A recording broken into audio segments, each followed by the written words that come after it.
Okay, all right, we're live. Oh, by the way, we can't curse for the first 2 minutes due to YouTube algorithms.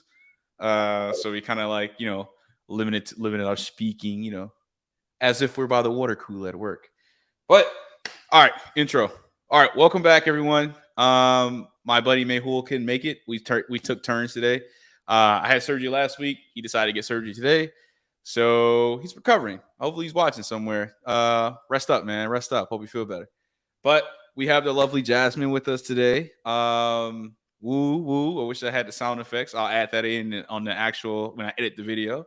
But yeah, it's good that you actually showed up today. Well, not showed up, but blessed us with your presence because time is the most valuable currency. You decided to spend it with me today. Yes, I did. I thank you for the invite. I really appreciate it. Hey, no problem, no problem. We like here at Peachtree Devs. I mean, we both have our own unique journeys of how we became software engineers and in the tech industry. So we try to promote that to everyone, to let everyone know, like, hey, you can do it too. Come on, I felt my way through school. I'm pretty sure people got better grades than I did. So hey, it's a possibility for everyone. It's true though. I was sort of not good in school too. Yeah, yeah. Oh, let me edit this a little. There we go. There we go. All right. So I'm not gonna lie, guests and viewers and people who listen to audio. I have a glass of white Hennessy. I had a very long day in terms of squashing a lot of bugs that came about. Um, yeah, yeah. Somebody just found a ton of bugs. I almost cursed right there, but somebody almost found a ton of bugs. So we had to deal with a lot of prod issues today. So yeah, shout out to the PRs. All right, so into it. Before we go into your intro, have you heard about this new thing in Atlanta where people are printing off fake parking tickets? No, but it sounds familiar, like in TikTok. Yeah. Well, okay. So I don't know who this is. It's some software engineer somewhere doing this behind this, and he or she is very intelligent. So what they actually do is they print off like fake tickets that look like City of Atlanta tickets, and they have a barcode, a QR code on there, and people will scan that QR code and pay as if like they're paying the City of Atlanta, but some random scammers making money off this now. Oh shoot. So okay. Yeah. My advice is in the security aspect, do not scan QR codes that you do not know of. So they're tricking the people because they're printing it off and it looks exactly like a Park Mobile ticket or City of Atlanta citation, and it has the barcode, it has all the text or whatever, and then people just scan it like, hey, I'm just gonna pay my ticket. Me, on the other hand, I'm guilty of not paying my tickets, my parking tickets. I got booted a couple of times actually. I'm not gonna lie. A very funny story is I had probably 4 unpaid tickets. I could pay them, but I don't know. I just get them and just say, yeah, I'll pay them later and just put them down somewhere. And then I happened to get pizza at Atwood's Pizza. Literally walked in for a slice of pizza, came out, booted my car. The boot's okay. Like I paid it, but the worst part is waiting because it's like you got to call them and they'll say, oh, yeah, we'll send somebody out 20 minutes. 50 minutes later, calling them back like, hey, yo, I need this boot off my car. What's going on? Oh, yeah, they're still en route. They're just in traffic. I sat there for an hour and a half just to get a boot off my car, man. So I will pay my tickets, but I'm gonna double check next time before I pay those tickets. So that's like the newest scam, but some software engineer is smart enough to like emulate their website. Oh, it's after 2 minutes we can curse. Emulate their website to just follow the same thing as like the City of Atlanta citation website. So whoever you are, it's a very genius scam. It's a very genius scam. It is because I'm like a lot of people get really, they just fall for it, honestly. Yeah, yeah. Yeah, but hey, if you don't pay your tickets, I mean, it might work out for you too as well. So, Depending, how about if you already have like no points in your driver license actually. well, the parking citations really don't affect your points when you're driving. Like, I take points seriously in terms of driver's license because I don't want to pay much of my car insurance. So, whenever I do get a speeding ticket, I go to court and say, "Hey, I'm in the wrong. I don't want the points. Let's work a deal." And it'll probably more than likely involve me going to citation class or I don't know something. They'll cut a deal and I'll just pay. So yeah, I'm not all about the points. I rather just pay for the convenience. That's all what I'm Okay, about. yeah. Yeah, Yes. Because those points, ooh. yeah, they add up. They add up, and especially here in Atlanta, yeah, they add up. So yeah. All right, so now we got past the scam. I literally just heard that scam today, and I thought it was very genius. I don't know who this person is. You're very genius. But yeah. All right, Jasmine. All right, here at Peachtree Devs, we want to get your unique journey of how you became, in the tech industry, because at the end of the day, somebody might say, you know what, I can be like Jasmine. Well, I'll start from the beginning how I even thought about tech, to be Oh, honest. okay. So I started with I started going to like a lot of events. This was in 2019, by the way, like the end of 2019. Hmm. I graduated college. I was still working my regular job, Where'd you graduate from? Georgia Gwinnett College. Okay, okay. I graduated from Valdosta State down South Georgia. See, look, y'all school is amazing, but Well, it's far. you're the first person to ever say that before I've ever heard say But it's Valdosta was because amazing. the thing is, the reason I say that is because I have met people from there. That's why I met people. Okay, They're okay. good people. They're good people. We have done Yeah, things. I have a lot of friends from Valdosta. It's kind of like we went through hell together living in Valdosta, so it's kind of like that brought us together even more. So yeah, all right, that's a good perspective. But all right, so 2019. So 2019, I was going to online, like no, not online, like in-person community events, Hmm. and I found an issue in the community that there was a lot of nonprofits that I didn't know of, but it's because they didn't have any online presence. So I started to think of an idea like, hey, why don't we create an asset map? And this is me like thinking do have an IT minor, but it's not the same as having a software engineering degree. It's not the same. Hmm. But so I contacted one of my professors for my IT class, and he actually took me another with other students to work on this project actually. And this So was wait, like after I graduated. that's pretty cool. So like you learn how to write code on the fly with these projects? No, I was more of like the person that told them like basically the PM role kind of type of thing. Okay, okay. Kind of thing. As engineers, sometimes we need direction. Otherwise, we're gonna go down rabbit holes. Yes. It was like basically like I was a client basically. Um and then I started to think about like, hey, I want to code, and I actually went through a nonprofit actually. I don't know if you heard of LCF, Mm, haven't heard of that. Latino Community Fund Georgia. So I started working with them too, with the census and the presidential election, but not not going to any party. And I'm not gonna say what party I'm in because heck no, this is gonna be a debate. Let's Yeah, not yeah. debate. Come on, it's okay. It's okay. I don't claim myself in terms of a party or anything. I normally vote off policy alone, and I mean, being honest, what benefits me. So Yeah, that's the direction that's where I vote. So true. Yeah. No, so yeah, I they actually let me do like create a bot in their organization to answer questions in their Facebook page of English and Spanish. Like I would be able to do it in English and Spanish. Like for instance, like where can I turn in my census? How do I do my census? And I would translate it in Spanish and English through a bot that I created through Facebook, and that's where I started as well. So do I you have started this bot still? Like, what's the name of this I don't bot? have it. That's I don't have it anymore like, because it's that sounds really cool. no that I don't have it anymore because it's within their organization, so I Hmm. can't really, Oh yeah, they said whatever you write, we kind of yeah, own, but it's like, yeah, good job on the bot. yeah. Okay. So that's where I also started. I didn't have my LinkedIn was empty. Okay, my LinkedIn was maybe like 50 people, but they were from my school, Hmm. because that's what they did in college. They would tell you like do a LinkedIn, connect with everyone over there. We did that, but then I started taking seriously when I wanted to get into tech. Like I couldn't stop thinking about tech, and I even applied to get my master's in IT actually, and I did Okay. get accepted. I did get a scholarship, but Oh, okay. I declined it. I declined it because it wasn't I didn't feel it was right. I didn't feel that it was right. Like they also wanted me to pay some money still. So I was like, no, no, I'm not gonna do this in the middle of a pandemic. I don't know what's gonna happen in 2020. And So then so they Oh, they offered you a scholarship, but it was like a partial scholarship. Yes, it was. It was like, hey, we'll pay for 3 of your classes, but you gotta take care of the fourth one on your own. Exactly. Okay, So I was okay. like, I'm not doing it again. I already have student loan debt. I'm like, I'm not doing this again. Oh yeah, I'm Forget there with you. I'm there with you. that. Yeah. I'm not gonna do that.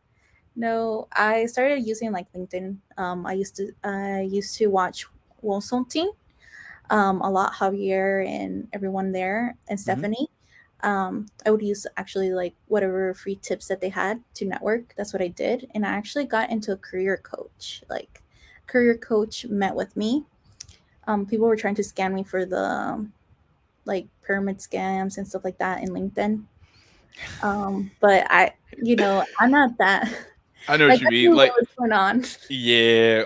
It's funny because like back in college, like my senior year, there was an individual. He was my roommate, and he was going hard on those pyramid schemes. It was called like 5 links or whatever. It was like you sign one person up. Oh yeah, but you can get paid if you sign 3 people up because they're under you. And basically, he Exactly. got he got. It's funny because he got pissed off at me one day because I made him realize it was a pyramid scheme. I was like, yeah. So you're here and you got 3 people under you. Are you putting people under them? So it's kind of like this, right? Exactly. Exactly. He So I got was pissed like, off at me. I understand. So that they were trying to, and I blocked that the people that were trying to get me in there. I was like, no, I'm not doing it. And a lot of people like from like high places are part of this too. And I was like, hell no, I'm not doing this. Yeah, it's crazy because it's like allegedly the owner of the Magic has like something like this. The Orlando Magic has like a pyramid scheme. Some random white dude was like, "Yeah, even though the Orlando Magic owners are about this, he runs the company." He was like, "Yeah, you want to get paid? You can get this car, you can get that car." I'm like, "Come on, man, don't flash people material things thinking I'm dumb enough to do this, man. Come on." Exactly. And they make you read like a certain book or something. Like, Yeah. Next yeah. thing you know, you're inviting all your friends over. What they think you're coming to hang out. You're just like, oh guys, I want to show you this opportunity. We all can make money together. I'm like, no, not about that. I was like, forget that. Yeah, like even people that are like were in my inner circle too. And I was like, oh, okay, no. Yeah, I had childhood friends. Like it's funny. Sorry to go off track, but I Go had a ahead. childhood friend. I haven't talked to him in probably years, and he invited me over to his house, and I was like, yeah, that's right. I haven't seen your mom in a minute or your dad in a minute. How's your sister doing? Oh yeah, he was like, yeah, it's a business opportunity I want to talk about. I was like, oh, is it like you need a website or you need some engineering or something like that? He's like, yeah. We need all type of things, but and I was like, hey, and it's funny because I told him I was like, hey man, this better not be no pyramid scheme. Don't set me up, right? And he was like, no, come on, Rick, I won't do that to you. And I knew it was weird when I walked in. I said, hey, to his mom, like, hey, how you doing, Miss Palia? How's everything going? And she's like, oh yeah, come over here and take a seat. And I was like, no, ma'am, here, you take a seat. This, I'm a gentleman. I'll let you sit down. She's like, no, this is for you. And I noticed all the boxes of pizza, and I was like, and then the white guy walks in the room. I'm like, oh hell no, this is a pyramid scheme. You're I like, I'm left. out. I left. I left under 5 minutes. Because it was funny because he was like, yeah, you're gonna have this website. You're gonna sell merchandise to your website, and this is where he didn't know that I knew about like websites and production and stuff like that. So I was like, how do you handle tracking? How do I know how do I know how many unique visitors come to my website? What can I get access to the database? Can I get access to the analytics side of things? And he was like, oh, I see we got a real tech guy in here. The guy didn't know anything I was talking about. I was like, I'm out. I'm out. I'm like, if you're like, no, they're promising things, yeah, and it's just ironic that, but I've seen like a lot of people invite me like from high places for these things, and I'm like, no, I'm like, I'm not doing this. Yeah, exactly. Okay, so you got hit up by people on pyramid schemes, and then the Yeah. breakthrough happened afterwards. Oh, so it happened where someone, a career coach, actually met up with me. She gave me like a free session, but what happened was she gave me a tip, just one thing she gave me, and it's Techqueria. So that's why I have Techqueria in my Twitter, because Mhm. that's a good community to be at. So it's a community of nonprofit of it's a nonprofit that has a lot of Latinos, Latinas in it all over the world that are in tech, and that's the reason why, like, I'm grateful for that little tip. That small little tip is what changed a lot of things. Okay, so Okay. Name the organization one more time, because like every time I say it, my southern slang comes out. So I say Techqueria. So I know I'm completely wrong, but it sounds cool as shit when you say it. Tequeria. Yeah, it sounds cool as shit when you say that. Yeah, tequeria is like a taco basically. Oh yeah, It's yeah. taco. Cause it's pretty cool. Like when I was I think we had you guys involved because when I was help organize for Render ATL last year, I think you guys were Mhm. involved in our conference and stuff like that. I don't know if we gave you guys some free tickets at the time or whatever. All I know, you guys were involved. I handle like the other things for the conference. I don't know, to be honest, because to be honest, like Slack, like so we have a Slack community basically, and this Slack community has more than 20,000 people in Oh it. They shit, have never different mind. channels. Like they have different channels, and I'm Well, more of the infosec type of channel. I'm in there more. all right. Well, hey, never mind, never mind. Okay, so I'm gonna try to say Techqueria. Uh, when she got involved in that, what happened next? So I actually posted my question, how to get started in Tequeria. And I said about my background because I have a bachelor's of science in exercise science with Hmm. a clinical concentration. And so someone who actually did the same thing as me reached out to me. And what they did was that they gave me resources. So they told me about free code camp, all of those free resources. And that's where I started actually. And then he said he went to a boot camp too, and he told me like, hey, like my instructor is basically doing a free boot camp called 100 Devs, and I think you have seen 100 Devs all over the place. Yeah, I see it all over the place. 100 Yes, days of code, 100 yes, devs. Like, I love the movement that you guys have, and it's like pretty much the hashtag is everywhere all over my Twitter. yes. And this was like he started that boot camp. Leon Noel. He started this boot camp actually in 2020. Actually, in the summer, he started with a testing boot camp, a mini one, where I one of the mods is actually was a part named Barb, and shout out to Barb. I'm sorry because she's amazing. She's one of the moms, and she actually got a software engineering job too as well. Okay, shout out to And- Barb's. yes, and but also like that's where I got started. Free code camp. Then eventually I made the jump into. I signed up for 100 devs basically, the first cohort basically, and I started to learn HTML, CSS, JavaScript while I was working in a warehouse, basically doing e-commerce. And I was the warehouse that I was working at. Basically, it had like a lot of like they had computers there. We were doing basically we had different contracts with different people. Like I would use different platforms like Shopify, Shapiro, different platforms. But that's what I did basically. I would go to work and then come back and do his class basically on Tuesdays and Thursdays and watch his stream. And also do like different outside work, finding groups, community groups too as well, starting networking, learning all those little things, and that's how my journey started. Hmm. And It, it, then it's kind of funny because like every time I look online, I always see Jasmine's in a space, like a Twitter space. It's like you're always a part of something. I think I jumped in like one of them one time, but it's kind of like it's like, oh man, she's all over the place. So it's like it's pretty cool that I mean, for me, it shows like there's information out there for anyone in terms of like if you want to jump into this, whether you're a new engineer, and senior engineer and stuff like that. I mean, everything's available in terms of data and stuff like that, and the fact that spaces is available to the public, networking is easier than it is at any given time now. So yeah, that's pretty cool. yeah, and that's the thing about it. I mean, I go to Twitter Spaces, but I'm actually doing work on the backside, so I'm listening in while I'm doing some work. Yeah. But honestly, because there's a lot of knowledge that is really key there. But you know what's tricky? My journey was filtering out all this information out. That was the tricky part. Just Filtering it filtering out out. the noise. Yes, Okay. filtering it out because you have to find like your little niche. And I started to learn like when I was in another. So I went to also resident quarters because I was in Philly during that time. Mm-hmm. Leon was also the instructor as well. This guy Liam's everywhere. I gotta meet this guy. Yes, Leon is. amazing. He's great. Love him because he's the one who believed in me. Hmm. Since he believed in me, and I appreciate the opportunity he gave me, and I took it. Um, I did his boot camp. His boot camp is I'm not gonna lie, it's a little bit harder than Brazilian quarter is a little bit harder than 100 devs. But the Hmm. reason why is because they give you a stipend too.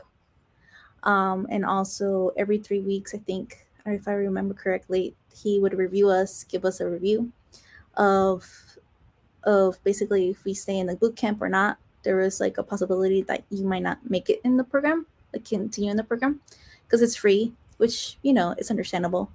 But that's he really helped us with a lot of things. He taught us how to network.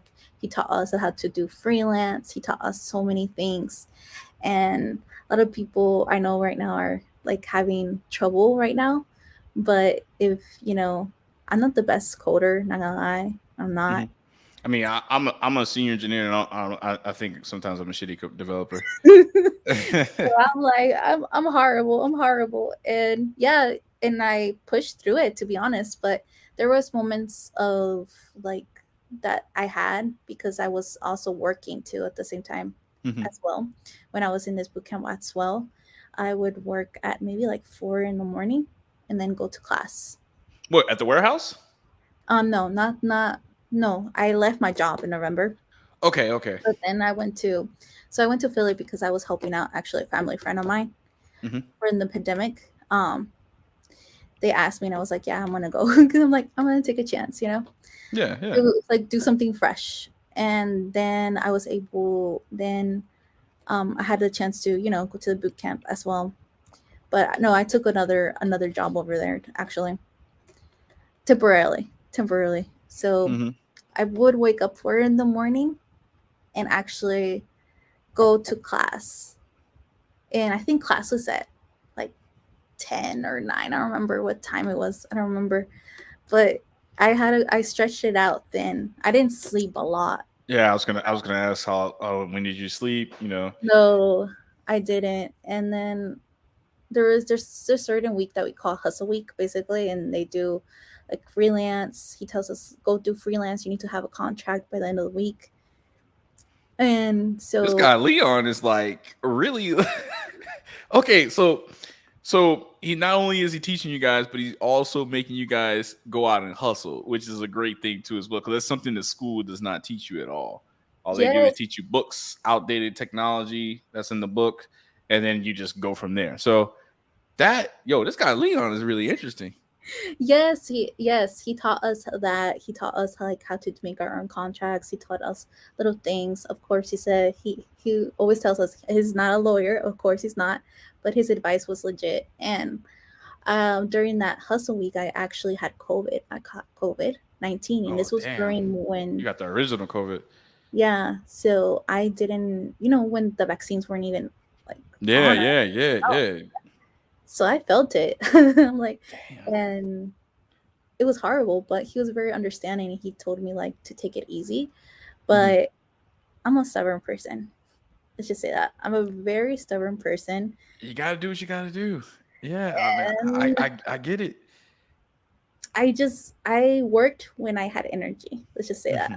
I worked when I had energy, and I met up with them, with the people in our resilient quarters, and they would tell me like, "Why are you meeting up with us? Why are you doing this?" I'm like, "Because I need to do my work, despite of me being sick, Hmm. because this is a one life type of opportunity for me. That's what I thought, like that's the one opportunity." Hmm.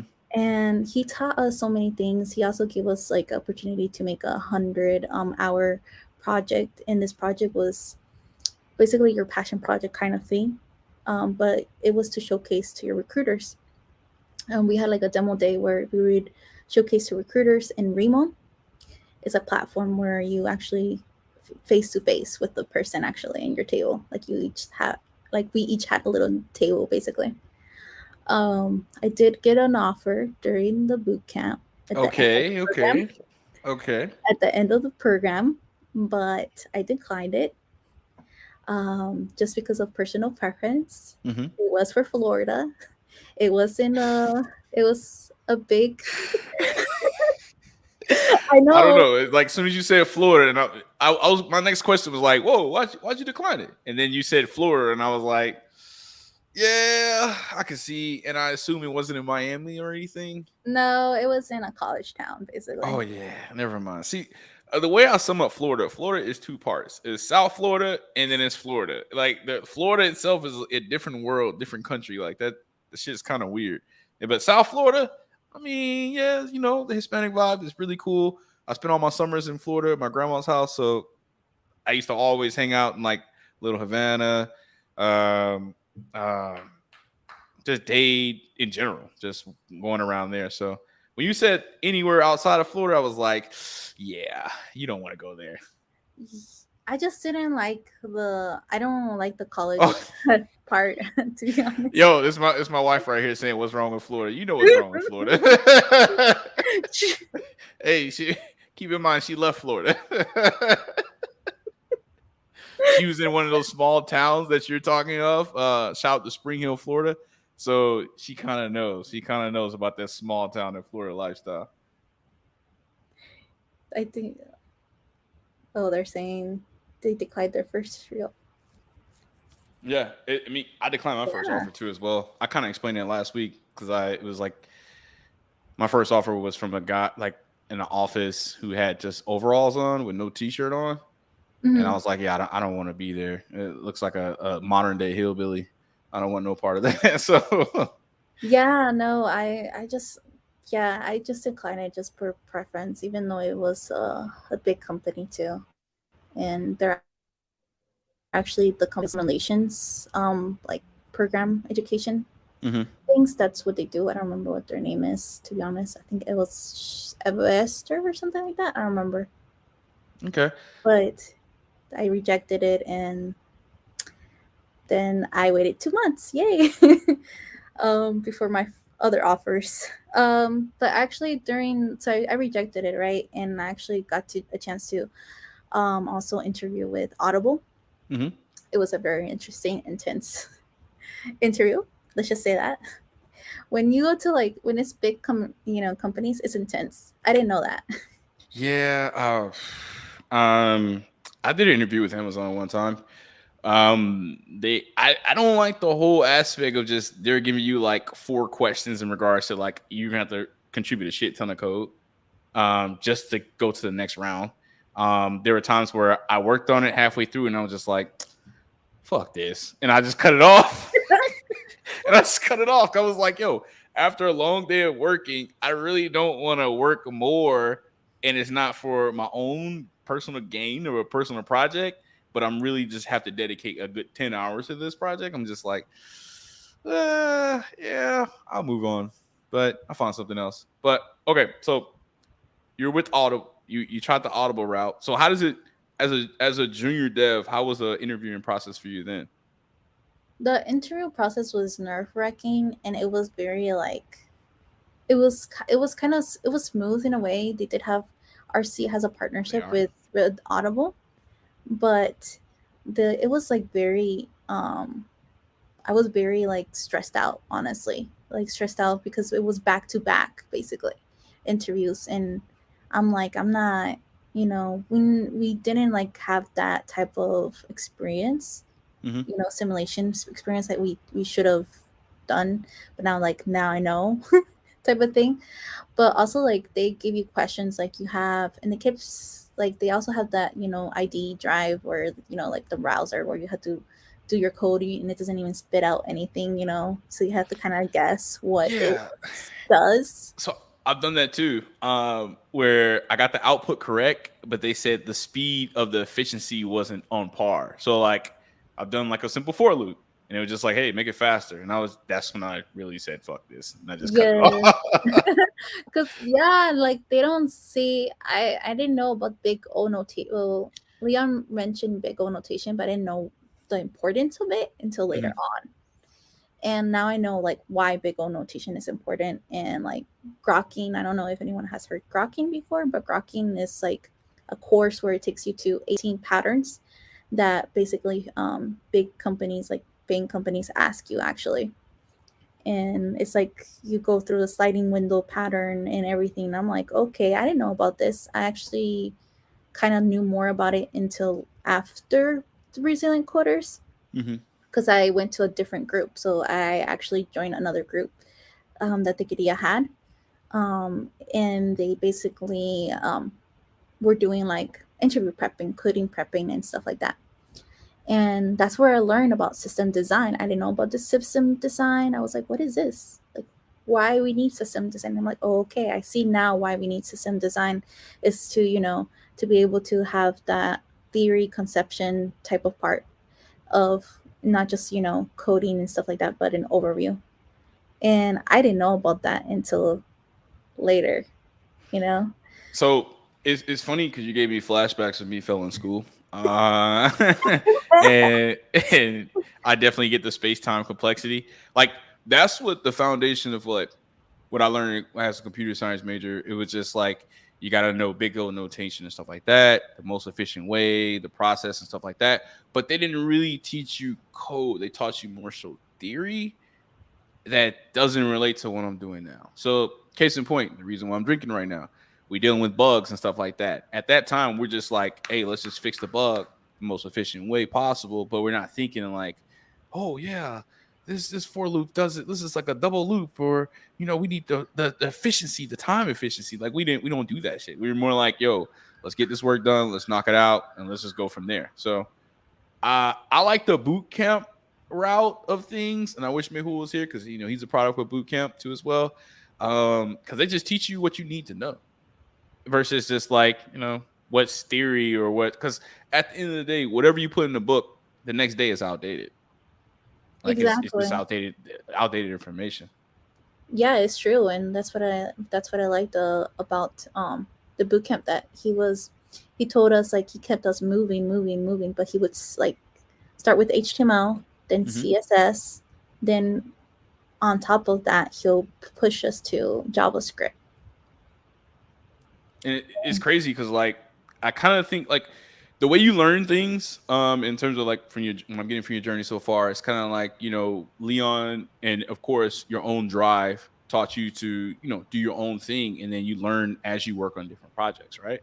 Yeah, I So that's did. how it was for me. It was just once I realized I could make money doing websites for student organizations, some politicians in Valdosta, I was just like, yo, I'm just making money. Like to me, I was just like, I'm gonna do this so I can make some money. And at the end of the day, I taught myself HTML. I taught myself, CSS especially. And then, the JavaScript came into play, yada yada yada, all while school's teaching me Java, which I don't really write in Java. I've been written Java like since 2018. So, yeah, man, that's crazy. Okay, so all right, so we're still in boot camp. When you Yes. got your second offer, Well, I haven't. Well, I or was am in the I process fast of forwarding the interviewing. story? You're fast forwarding it, but All right, I okay, will I'm gonna bring say it that back. I will say that after the boot camp, I went to the little group sessions with data structure and algorithms, and then I did have a break as well in the interview. I was interviewing, I was Hmm. looking for work, interviewing, but I will say that it was a challenge because I did had a family death, and actually during the middle of the boot camp too, like Oh, after like a few sorry to hear months. that. Yeah, it's just, it was an accident. It was in the news, in Novision here in the news Mhm. actually. It was hard, but um, I think it of a positive way, like celebrating the person's life, instead of thinking of the bad.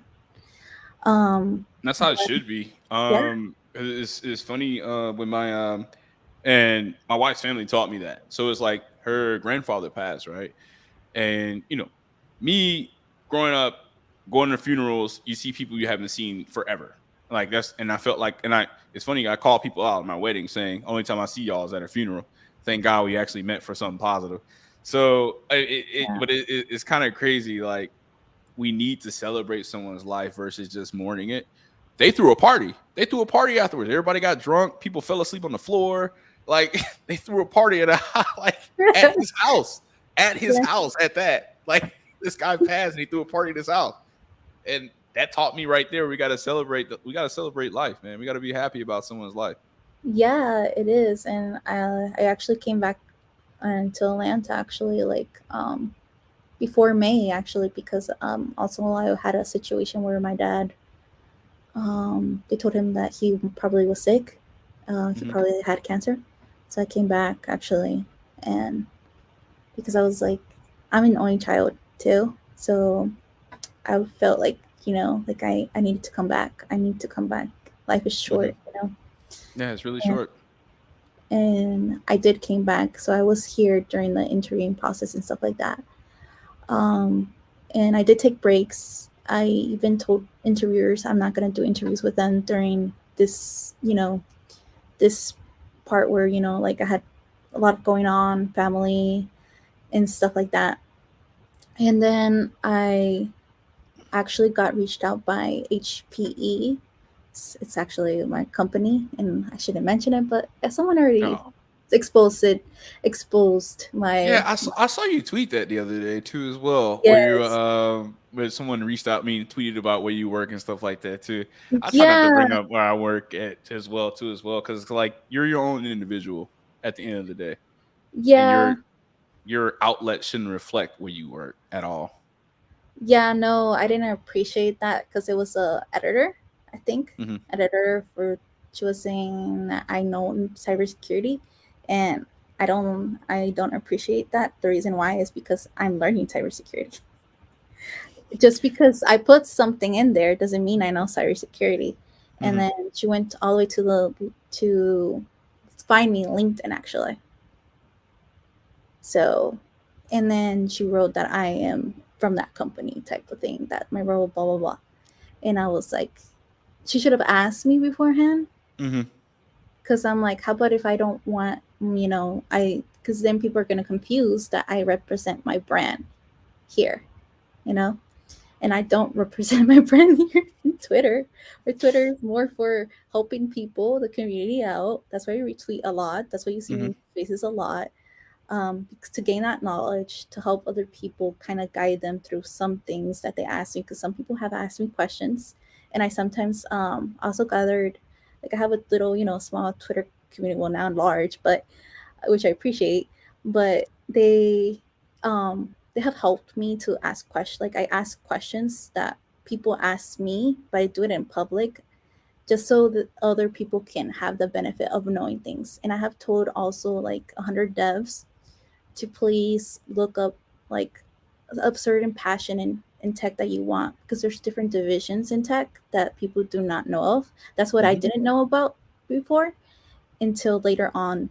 After the boot camp, that's when I started looking into different divisions like cloud. I was starting to get invested in cloud and different other things, Hmm. So I do tell them like, try to find the place that you want to be. Like after this boot camp, what, like, even if you're not the best coder, you can take those skills and still use them, but find a passion that you want, like a niche, like a division in tech that you want to be at Hmm. after this boot camp for the long run. Because then afterwards, after the boot camp, you might not, you're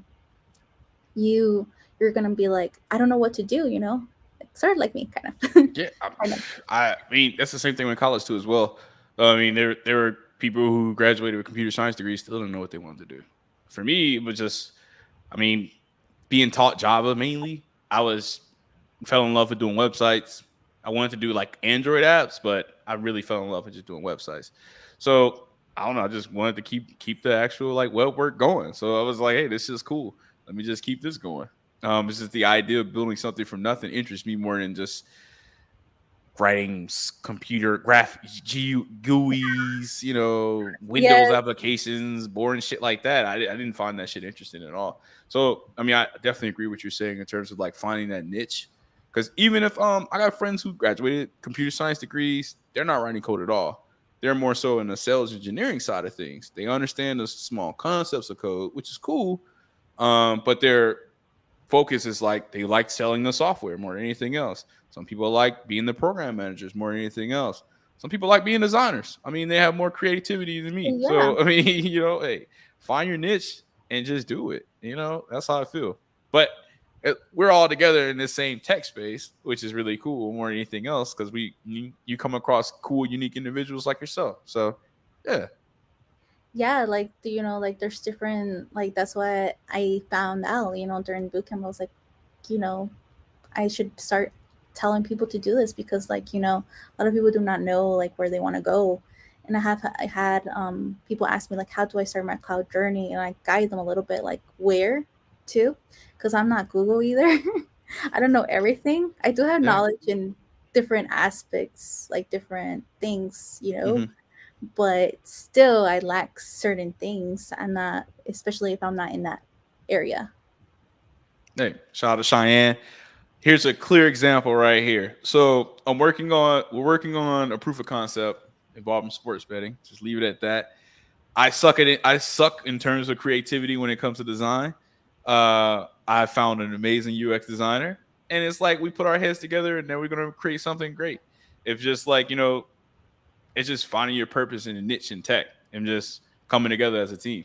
And yeah. Yeah, like I have seen so many people come together and create different things in tech Twitter actually. And I was like, wow, amazing. I didn't know about tech Twitter until like after boot camp. I really started using it then, Hmm. and that's how it kind of grew my following in a way. But it was more of like, for me, it was more for documentation purposes. That's what I was using it for, Hmm. honestly. And I'm still using it for that reason. But of course, along the way, I am helping people, like like tweeting like spaces that I think are relevant. That's why I go to spaces a lot to see if what they're saying is something that is valuable to other people. Hmm. And also because like there has been like a lot of mess in tech Twitter too, like drama and stuff. So try to filter out things like that too, like not to bring the the bad The on. BS, basically. Yes, the So BS. yeah, I definitely understand. It's funny because like the only I say this all the time. Mehul is the only reason why I'm on Twitter. I like I'm not a social media person. You probably rarely see me tweet anything. If anything, I'll probably retweet some cool shit. I really go in there for the laughs and like sports and like sports news. That's like the only reason why I was on in the beginning. And he was like, "Yeah, man, just create your account. Just start talking about, And then we started Peachtree Devs, and then it was just like we started a somewhat community on Twitter, and it was pretty cool interacting with people I'd never met or people I never will come across. And that's what social media like brings. Like even when our involvement with Render ATL last year, we got involved off a tweet. We literally got involved off a tweet, and we were just like, "Yo, let's just do this shit. We'll just help you out. You know what I'm saying? We'll co-organize. We'll just do this shit." And that's the beauty of Twitter. That's the beauty of Twitter. I mean, I'm not on Instagram or Facebook because I'm just not. It's funny. My homeboys always tell me like, "Yo, Rick, who the hell you hiding from? Why are you not on Instagram?"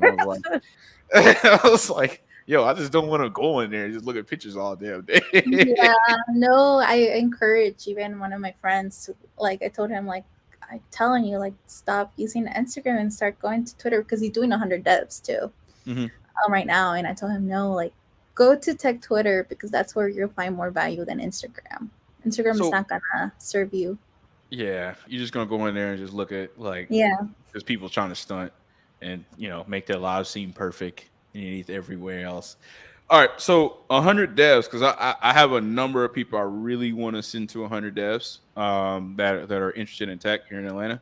Uh, can you give me like a little information on like how someone can join or what information I need to send them?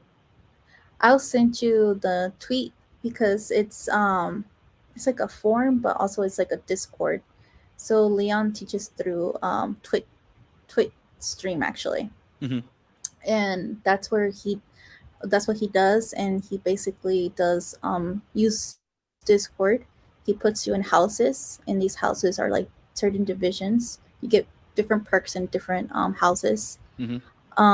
But they, in the end of the day, it doesn't matter what house you're at actually, because it depends how how what it depends like what you learn and how how you use your learning, how you do strategy, like basically. Yeah. So because in the end of the day, he's teaching the same thing to everyone. Hmm. everyone. It just depends on the person. It just depends if you how much you want it, and depends on your drive, and also it depends just certain things. Because I know like people also have other commitments too. Mm-hmm. Like because I have friends that have different commitments that want to be part of this too, and they tell me like, is it hard? Is it? And I'm like, if you fall behind, it's not a problem because it's always going to be available. And Leon has a big community in Discord that people are willing to help. I think there's actually a channel called Catch Up channel actually, Okay. so they can catch up. Send me that tweet. I have a couple of people I really want to send over to because I have friends, a lot of friends who just say like, "Hey, how do they get into tech?" That's like the biggest number one question there is, especially after this whole pandemic thing. Because I feel like the pandemic has really shift people mindsets when it comes to working.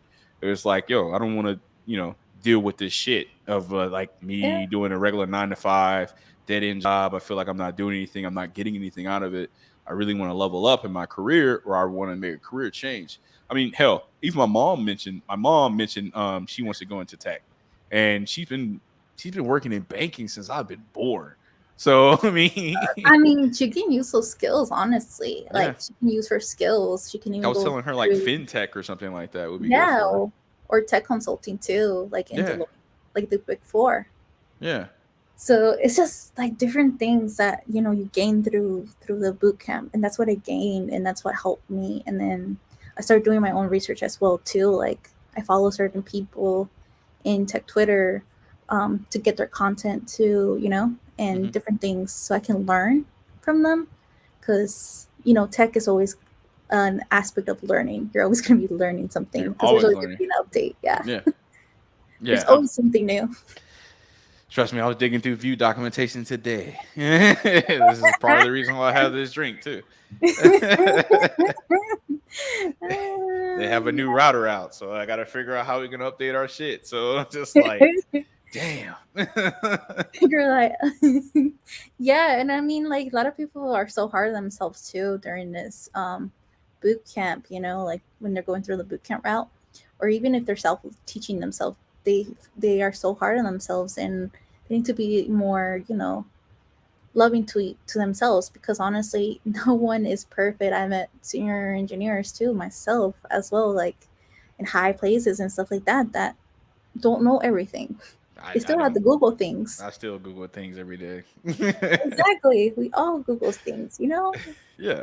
Stack Overflow is our friend too. Oh yeah, yeah. It's the biggest friend out there next to GitHub issues. Yeah, exactly. So that's why, like, and I do tell people to kind of license their work too, because I had someone recently, without my permission, use my project. They had their project in their GitHub, Hmm. and I questioned why. And this is from my inner circle. And I told him like, like, why do you have my my project in your GitHub? Like, why? What uh, would they say? they said that it's for reference, and I'm like, I don't believe none of that. What you just told me. It, Like, it's funny because I actually have like a software license agreement, just like a template that I can yeah, send out to anyone who says like, yeah, I want to keep my own shit. So hey, if anybody need a software template, like a contract, it's already lawyer proof. Got the lawyer look at it. All you gotta do is take out a name, put your name in there. I'm willing to send it out to anyone. So please send it to me because oh, I need I will. it. I will. I'll send it to you. But Yeah, I mean, you need to protect like it's your code at the end of the day. And if you put your time and effort into that shit, it's kind of like your baby. You know? yeah. I was That- mad about that yeah, because it was because my baby. you built something out of nothing. I mean, that's the number one reason why I like writing code. Like it's literally an idea. It's a complex. It's more of a problem solve. Because at the end of the day, when you think about it, writing code is all about problem solving. Now, you got to learn a language, and that's the sucky part of things. Once you learn the language, it's all universal. It's kind of like, and that's one thing I'm kind of grateful for with Java. I learned Java first, and then JavaScript became like, oh shit, it's just the if-else statement. Oh, okay, cool. A switch statement. Oh, okay, cool. Like it's string manipulation. Oh, it's the same shit. And it was just like once you learn that, it's all about just problem solving from there. And then you build something from nothing. Just all Yeah, thought. So exactly. Like you said, like for me, my project, it was a passion. It was actually the project that it was a 100-hour project that Leon gave us.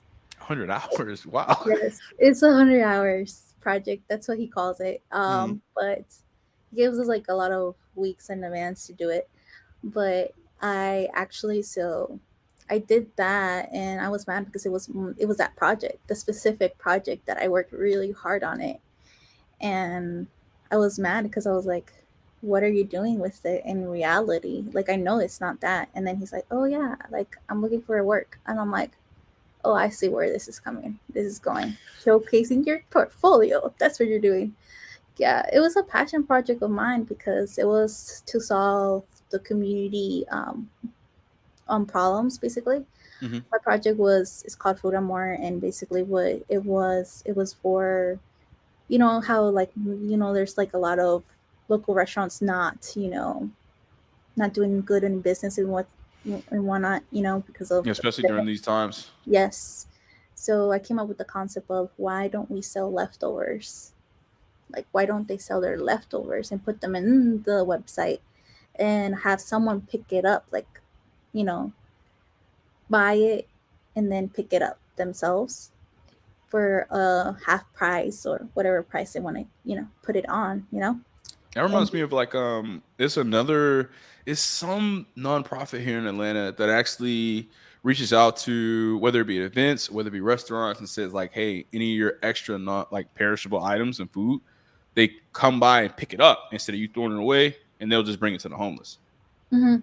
which is pretty cool. But that's a really cool idea for that. I mean, that's creating revenue for a restaurant too as well, especially during these times when when Uber Eats is taxing the shit ton of money out these restaurants. Yeah, and that's why I came with the concept because I actually read that I read an article actually from the UK, how they have shared refrigerators back when before the pandemic. They had that, so they actually would put their leftovers in refrigerators in public. And I'm like, that's, why don't I kind of do the same concept? And I mean, I used to work in restaurants and stuff like that, but I also try to say, like, I did make a disclaimer, like, if you go and use this website, kind of to, like, that if you use a website, then you can't sue the business, Hmm. because also you have to think about it in the business aspect, and also you have to think about it in the client aspect. You have to also think about it like users aspect, the people that are going to pick up. So you have to think about it all Yeah. around, You and don't want that's, the restaurants get sued for some bad food. yeah, And then the client side of it too as well, where they were like, oh shit, this milk was spoiled and I got sick from it. And then next thing you know, they got a law case. So I yeah, mean, hey, that's really cool. yeah, and that's All what I right. think about. Yeah. So you mentioned that you work at a restaurant. What did you actually do? Because I used to work at a restaurant too. So I used to work in restaurants. I used to work in assistant, like I was assistant waiter, but I also used to do prep cook too. So I had Okay. like multiple jobs. I used to work in Chipotle, doing like salads and stuff like that. I used to Hmm. make the lemonades. I used to make the cookies and stuff like that. So I did all of the hard stuff in kitchen too. And Yeah, I like hearing humble beginnings.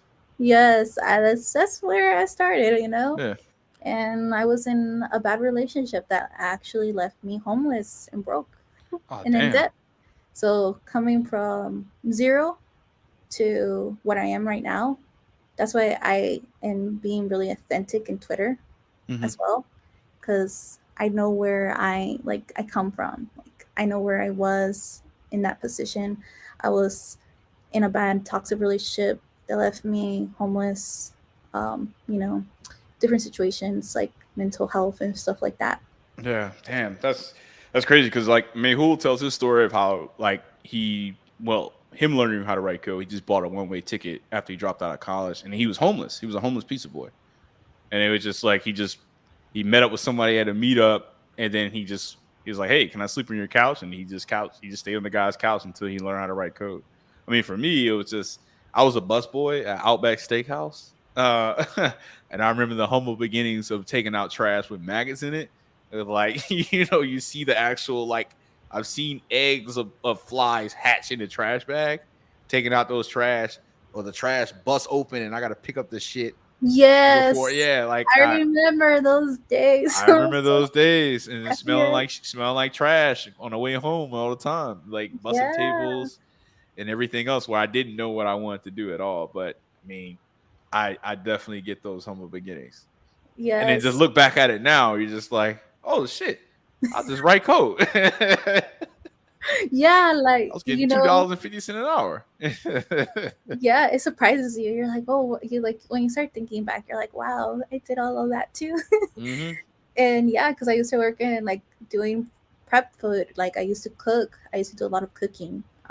In like the restaurants that I worked for, because I worked for different ones. I worked for and I used to take two jobs, to be honest with you.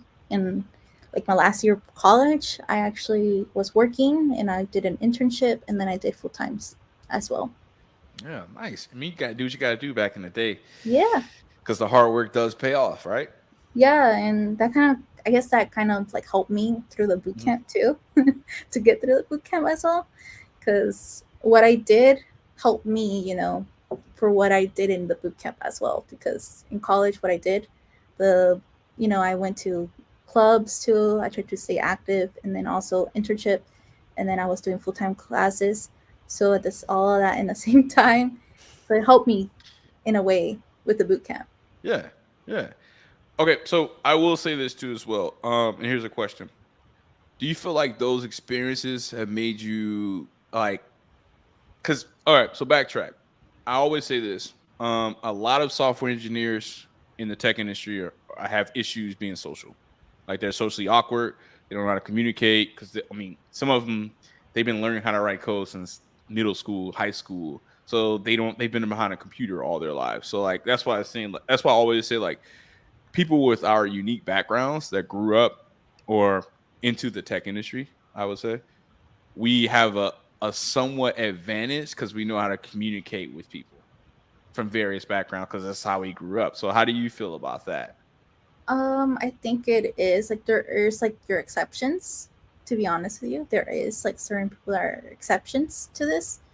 It just depends. But I like, for instance, in my T classes, they were really socially awkward. Not gonna lie. Yep. So I think yeah, I think people that have different backgrounds have different social skills, and I think yeah, like people there are certain people that lack that social skills, and if since they lack that social skills, it's hard for them to get a job as well, because they companies want you, like for instance, I work for an enterprise, right? Hmm. So my enterprise, they looking for people that want to have that social skills too, because they want you to be able to explain things to people that are non-technical. And that's the thing that people don't understand, that like for instance, like I don't code in my role anymore, Hmm. but I do technical documenting writing. So I do technical white papers. So maybe you probably might hate me because you went through all the documentations. Oh yeah, But yeah, yeah. You're the one adding to Confluence all the time. Okay. maybe. But honestly, that so yeah, for my role, I do like for my role, what I do is I write, I do technical writing. So I do like technical white papers, I do blogs, I do demo videos of product that is about to be launched, Hmm. and presentations to non-technical people. So we enable basically the sales team and as well the clients, our partners as well. So you have to have that social skill to explain things to people that don't know tech, you know, Hmm. because your point is never going to be across. The point that you're trying to make is never going to be across, or you're not going to get your allies with you. You're not going to have allies with you if they don't understand you. Because it's like you're speaking as if you're like talking to engineers all day, and you're just like, well, due to time complexity, yada yada yada. Like the business side really don't give a shit about that. It was just like, hey, can you make this? Can you make this product work? Can you make this in the actual time span that we want to? Our deliverables. Can you reach them? Yeah, yeah, yeah. As long as we do this, we're good to go. And that's what I feel like. It's funny because every time I talk to recruiters, they tell me the same thing. They're like, I like talking to you, Rick, because it's like you actually know what you're talking. Like you know how to actually speak to me in terms of like bringing it down to my level. I've actually had recruiters reach out to me after, like, even if I didn't take the job, they'll say, what does scalability mean? And then I'll have to break it down. Like, I'm gonna be honest with you. Those are all buzzwords. They're buzzwords. Pretty much, can you build the actual application? Can you make it bigger? Can you add more product, I mean features and stuff like that? Can you add on top of it?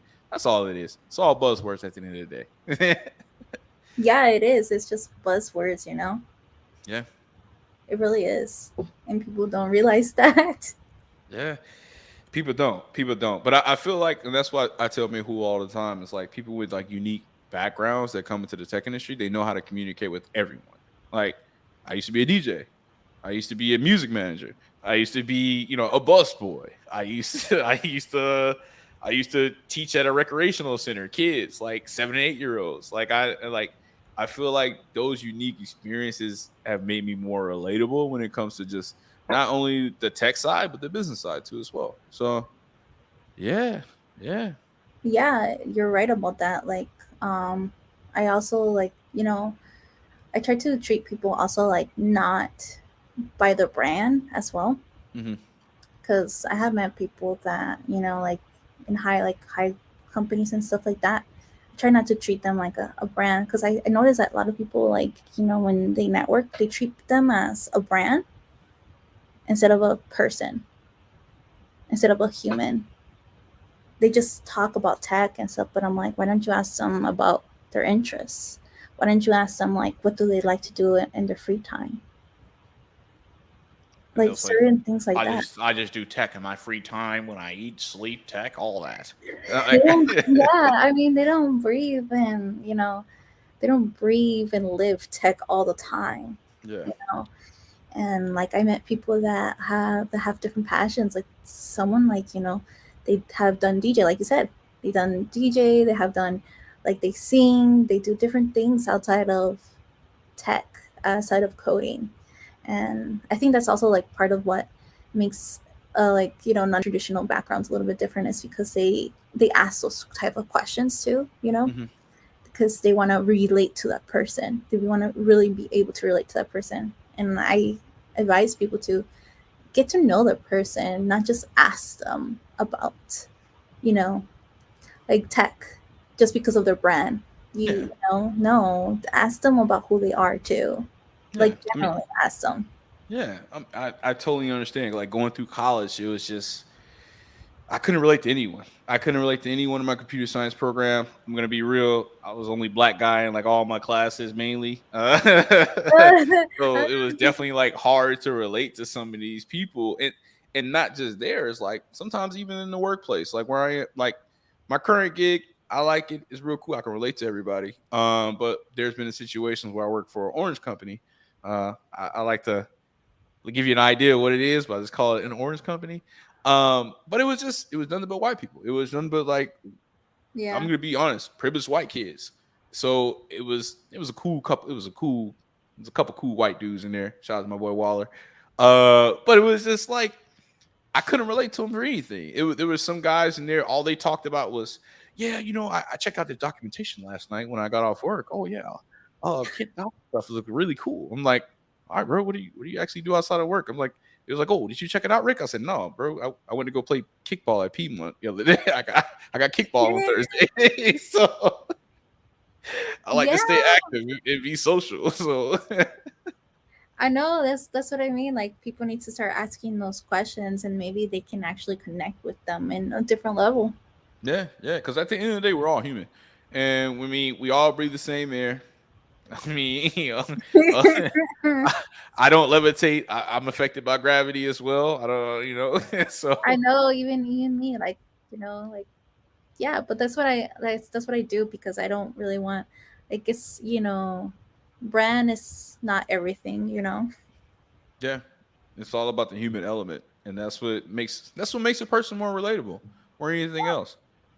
Just like I mean, like I said, I met all type of people who work in tech. A lot of them are the same, and they take to me they take the shit too seriously sometimes. It was just like they eat, breathe, read documentation when they're not working, stuff like that, and they expect you to do the same thing. And it's just like, no, bro. Like, I like doing shit. I'm a very social person. I'm not the average developer. I'm actually, I'm a extrovert. So I like to do stuff outside of work. So, whether it be a Hawks game, whether it be season tickets for the Falcons, or whether it be just playing video games with my buddies like every other night. So yeah, you gotta be more relatable out here in tech, and that's the type of people we want on our like to interview and showcase on our show more than anything else. So yeah, I definitely found you relatable, Jasmine. Because I mean that's the thing. Like I really like that's what I like about non-traditional backgrounds because you actually can relate with each other, and you know their troubles too, like But that's what I advise people to do, like get to know them. Generally, get to know them. Yeah, get to know the person more so than the brand. Like, and I'm not gonna lie, Jasmine. I'm probably gonna steal that. Know the person, not the brand. We'll give you a trademark. We'll just give you a shout out. Hey, shout out to Jasmine though. No, it's fine. It's okay. Okay, all right. So for Techqueria, how could someone? You mentioned this a Discord channel, right? For Techqueria is something different. Techqueria is a Slack channel, Okay. a Slack, I mean, group, and you have to go through their techqueria.org Mm-hmm. and sign up, and then they'll approve you. They'll give you an invite to the Slack community, like the Slack community. Okay. Is it like everybody, or is it like They do have a channel for allies. They do. Okay, Yeah. cool. I'll go under the ally. I don't know much Spanish, so my cousin's Spanish. His mom's Hispanic, but my mom's black, so But No. that's really cool. It's a really cool brand in terms of like how like Latinos and Latinas are coming together. It's just like, hey, I'm in the tech industry too as well. It's pretty cool. It's kind of like your Black Tech Twitter. So it's kind of like banding together as a group. You're like, yo, there are other people actually trying to do this too as well besides you. So Yeah, that's pretty cool. it is. It really is. That's what I did too. Like I started joining a lot of community groups, but I started to also like I would say like I'd advise people to kind of join different groups just to see like test the waters, which one you like better, Hmm. because you might find a little bit of a support group too as there. So I do advise people, but then you start to narrow it down later on. You start, narrowing it down like which one you really want to be at, Hmm. basically. Because I'm in also in Women Who Code too. Yeah. Women Who Code, Dev 2 as well is another good group for those who trying to, find other engineers like themselves, whether it be junior, senior, mid level, whatever you want to call yourself. Yeah. Yeah, or Okay. Latinas in tech or baddies in Lit. tech. Lit, right? Yes, Latina. Okay. Look, that one stands out to me because it's lit, I was like, yo, Latinos in tech? What? That's lit, man. Latinas. Yes. That's lit. All right, well, man, that's really cool. Okay, so how do you feel about now? Like, what is the future for Jasmine in the tech industry? The future for me, huh? Yeah. That's a good question. I am thinking of doing more of a PM role. And sorry, I'm like trying to charge my thing Oh because no, do my your thing. Do your thing. We're like an hour in right now. I didn't know we went this long already. it's okay. Okay, yeah, because I was like, what in the world? Yeah, your light went down, so I don't know if Yeah, you. Okay, there we go. there we go. Sorry. Yeah, no, like for me, I'm thinking more like I still wanna like code and continue coding, right? Hmm. But I feel like more for me might be I might go to like a PM role, but there's a reason why I'm doing that. Why is that? My reason is because I don't see a lot of leadership roles, like diversity in these leadership roles. That is true. I trust me. Yeah, and it's funny not to sidetrack, but on my current gig, they sent out this survey, and last week I had my surgery or whatever, But it was weird. My director of engineering kept was adamant on me completing the survey. He hit me up on Thursday, and my Slack status literally says recovering from eye surgery. So he messaged me. He's like, "Hey, did you get a chance to complete the survey?" I was like, my man, I'm just not being able to see you Thursday. I couldn't see you for the first 2 days. So I'm off this week. So I'll get around to it on Monday. But I noticed it was a question in regards to diversity. And I kept it honest. I was like, hey, I don't interact with anyone that looks like me at this company. Company's really cool. I really like working here. Like a lot of our devs are offshore in terms of like Argentina, Colombia. They're cool as shit. And then the person that's in house is a white guy. So I messaged him. I was like, hey, I don't see people like looks like me. I don't interact with people like me. There's no one in leadership here that looks like me or anyone else that's a minority. So I kept it honest. I want to see what he says. I mean, it's the truth. I mean, like, I went to, I think, Women in Cloud Summit, which was great and things like that. But the thing is like, I didn't see, like, they even encourage, people and minorities to get into those roles. And I was like, y'all right, because I don't see them either here. I don't see them there. And even if we were there, I don't see them, like you said, in leadership. And that's the Yeah. biggest thing with all these companies claiming that they're all about diversity and inclusion. I mean, let's be real. They probably hire somebody who's a diversity and inclusion officer, but it's normally like some black woman. And then outside of that, who else is C-level? Nobody. No one.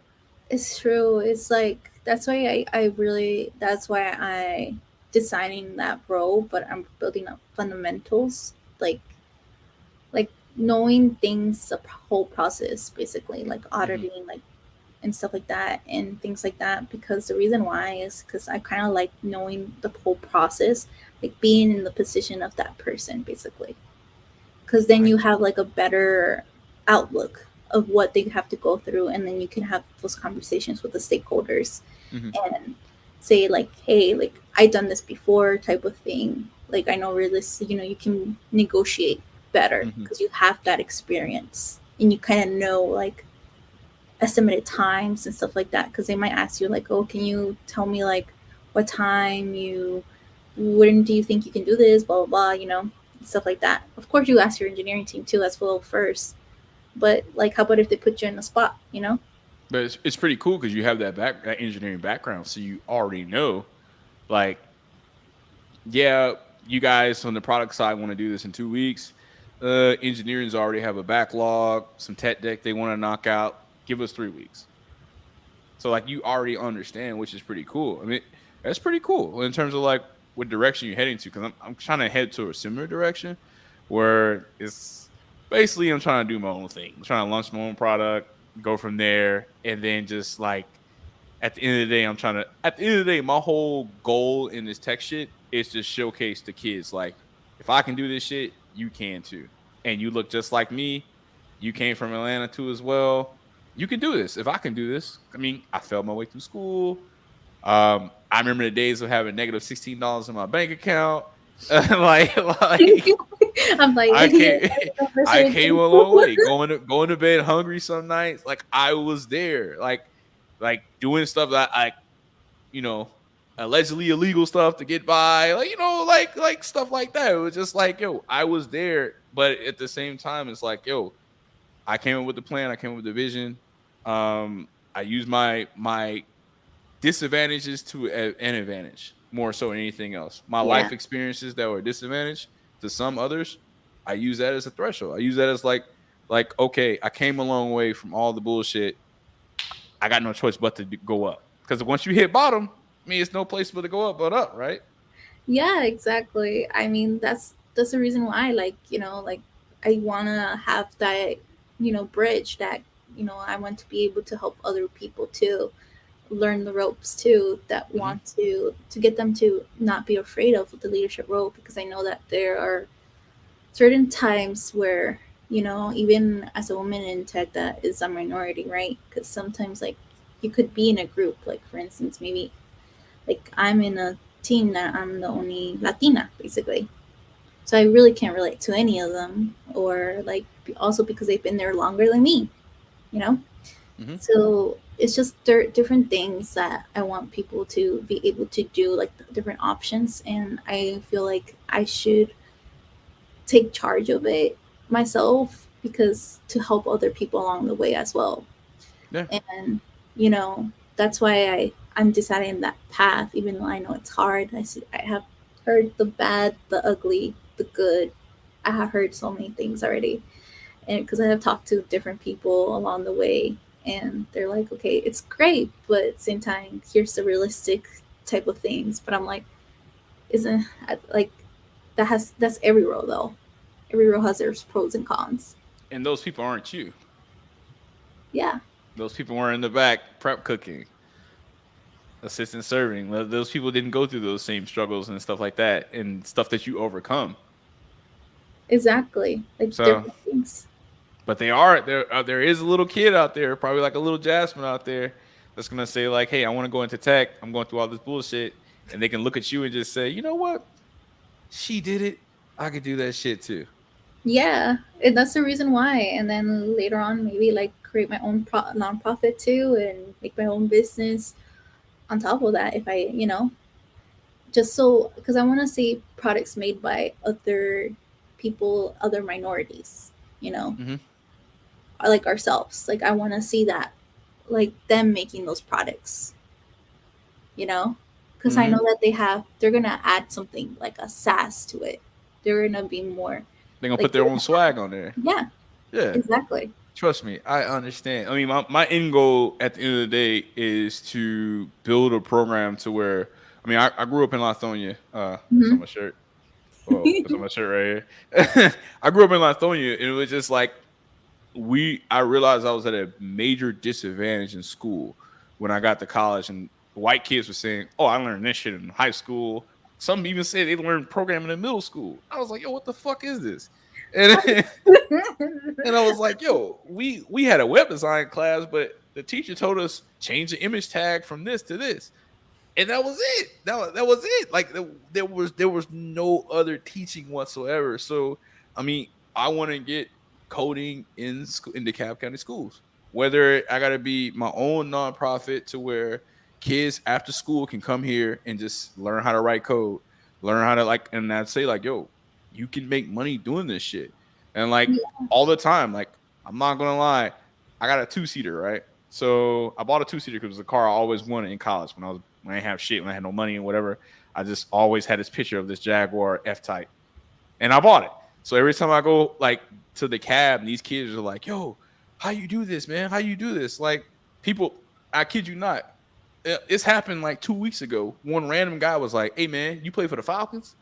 And I was like, "What?" I was like, "No, bro. Like, yo, I'm a software engineer, man. You can do this shit too." And it like they want to hear the story. Then they Yeah, really want to hear like, "Oh, how did you do this? You look just like me." Yo, I just did my research. I might have went through college, but there are boot camps available, and I could point you in the right direction.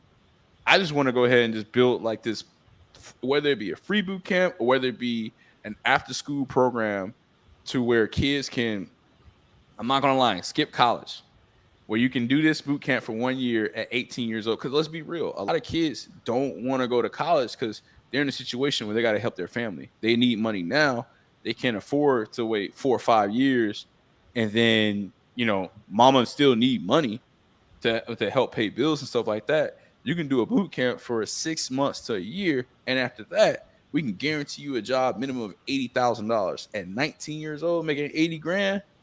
Yo, you can help the fam, you can help yourself, you can do a lot. yeah, And and it's like just it's not there. And it's something that I want to build.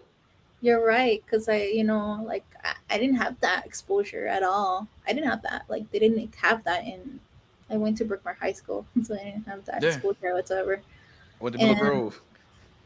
they don't. They didn't give no exposure whatsoever. I'm like, what in the world? Like to tag or anything. And I wish they had like that. Like I know that Virginia has like their own little place where they have a tech academy, and they Oh, I actually didn't know go. that. That's cool. I didn't know that either until like few like months ago that I knew Hmm. about that. I was like, wow, that's interesting. And then like also that they like I have heard from like networking engineers that they actually go and talk to the to the people there. Like networking and engineering too is just another thing too. Like how the heck, look, a lot of people like do not think about networking engineering, but I'm like, how the heck are we gonna run then? The Exactly. infrastructure. Cybersecurity too as well. I mean, we write Yeah. code for websites. Do we know how to protect ourselves on the cyber side? From So hackers. yeah, cybersecurity. I mean, that's a lucrative thing to get into as well. But Yeah.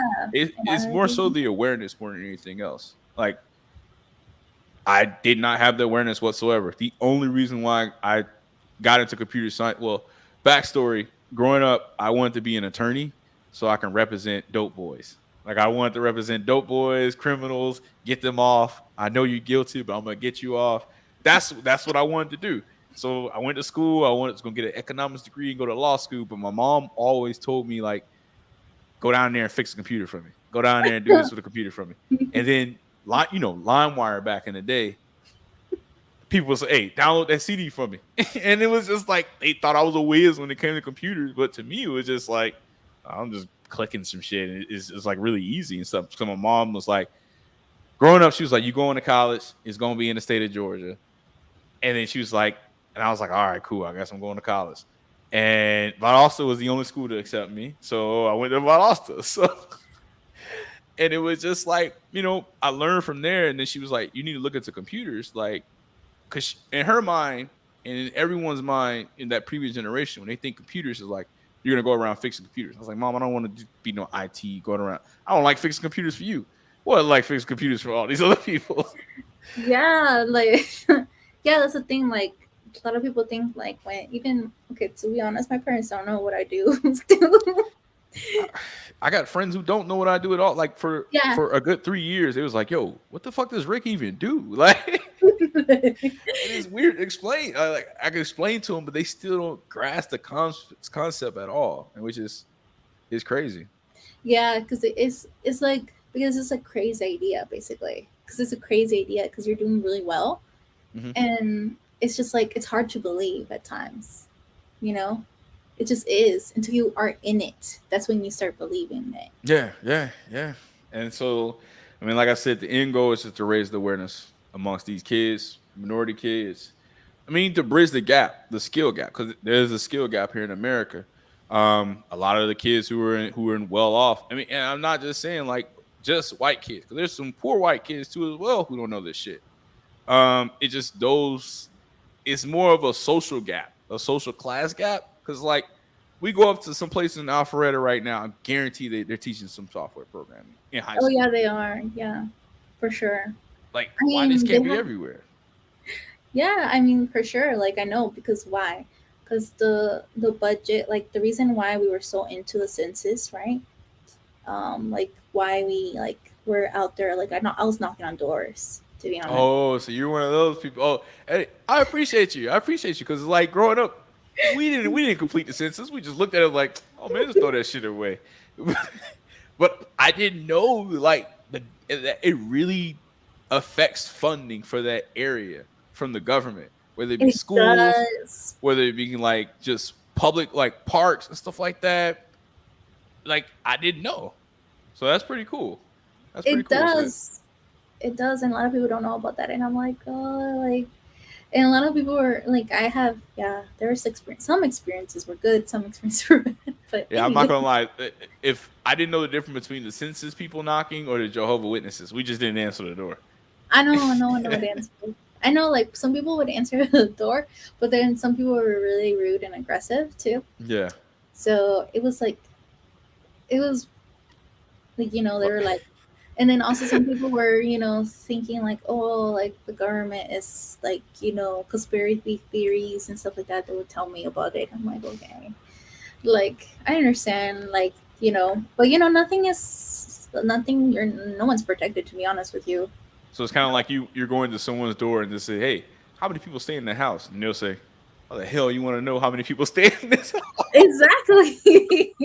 I understand where they're coming from. house?" I know, but it's not like they're not. No one knows. Hmm. Like there is information out there that knows. you know Yeah, I mean, yeah. And Mm. yeah, like a lot of people don't realize that that's what affects your budgets in your district line and just different things going on, like how much you get out of it. Like, like I live near where they have like the School of Technology now. That I didn't have that back then, yo. Like Hmm.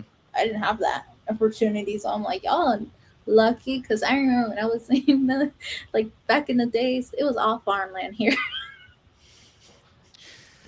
Yeah, yeah. It was I just mean, it's crazy here in Atlanta too as well. I mean, back in the day, it was really nothing here. I mean, I live in Atlantic Station, and people still don't know to this day Atlantic Station was just a railroad meetup. Like all the trains coming from the south met up here in Atlantic Station. That's why they keep like some of the railroad like artwork out there, just to give like to say, hey, we come a long way. But people don't know their history. yeah, no one does. And like for instance, also like like different locations. It's just like wow, there was so much. Now there's a lot of things going on. Like Atlanta actually became a capital because of the census. Because of more people, like originally it was Savannah, and then more people due to the railroad industry worked here. So it was just like, yo, we got a shit ton of people moving to this area, this populated area. Let's just name this a capital. yeah, Shout out to and the census. So I didn't know anything about the census growing up, but this last time I realized I was like, oh shit, all right, this is actually helping my community. You know. yeah, like I didn't know either. Just I was like 10 years ago, I didn't know either. So I was like, oh, maybe I didn't do it because of I didn't know. I really Yeah, didn't. we Yeah. just threw away the mail. We I we just mean, thought call it junk mail, just like oh throw that shit away. yeah, exactly. We just throw that away. We thought it wasn't important, so we just yeah. So I was speaking to people like more who are not like Hispanic families, basically, Mhm. and translating actually, like helping. That's pretty cool. All right, so here's a random question. I'm interested in learning Spanish. How long would it take for me to become full, like fluent? I don't know, Like honestly. I know I have to do this like every day. Like I know I have to like learn like practice every day. But like if I go hard every day for 6 months, how fluent will I be? It would be a good decent of fluency actually. Because I went But to if you have Colombia it and all I learned was gratis because they were trying to charge me for everything, and I was like, "Oh, gratis, gratis," and they would just laugh at me.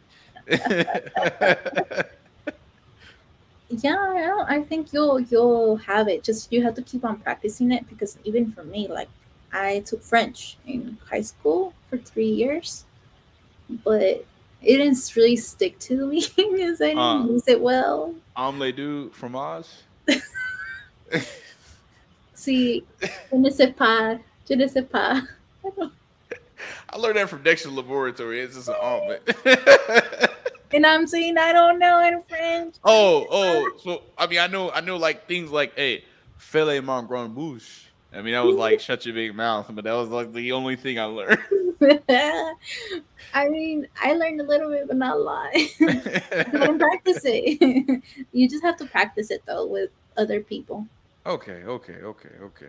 I'm gonna look into that. It was like always on my to do list to learn Spanish because I don't know. I just wanted to learn a different language. I mean, we learn programming, we learn JavaScript, so hey, why not? Yeah, it'll be interesting. Actually, I want to learn a different one too, but I don't know with all the time that I have. I'm like, I don't think so. And that's the hard part too, as well at that time. So Yeah, because I like since I work in an enterprise, right? The struggles is different time zones. very true. Yeah, I work with developers in Argentina. They're 2 hours ahead. So at times when I get on Slack and I wake up 8 o'clock, I'm like, damn, they already knocking shit out. I'm like, oh shit, I forgot. They don't do the time difference or whatever that daylight savings crap, which I don't know why we still do. And then they're hour ahead already. So it's like, okay, all right, okay. But I have to work with them. I mean, there was times where I work with at like previous companies. We had offshore Indians and stuff like that. I had to be up at 11 o'clock at night to talk to them. Exactly. That happens to me. Like for me, it's like more of the early, because I work for people from UK, Asia, India, and then also so it's early in the morning, Hmm. like at 7 or 6, basically. Damn, see, that's too early. I'm not a morning person. Which I don't mind. It's just that. like it's hard when you want something like in a fast time, like when you Hmm. want something really quick, you can't get to them fast. Yeah, you got to work on their time, and vice Yeah, versa for them. So yeah. So I have to keep yeah. in mind of that like all the time. And that's the thing, that I learned now through this role that I have. And this role has been very interesting. I have learned a lot so far. I actually just got certified as a Scrum Master and a product owner, a Scrum product owner too. Hey, so I didn't know I was talking to a master, the master of the scrum right now. Okay. Oh shit. Yeah, I got cert. I actually took Kanika. I don't know, you seen Kanika, right? On Twitter. uh, Probably have. Like I said, man, I go on Twitter. I look at the cool tech stuff, but sometimes I'm there for the bullshit, for the laughs, Yeah. the memes, the sports, a lot of sports. But yeah, I've probably seen her. I'm gonna check it out though. I'm gonna check her out. Yeah, Kanika, she has like great following, and actually she has like a great book. Um, like this is a book, Career Rehab, that I'm reading. She Okay. talks about dating jobs.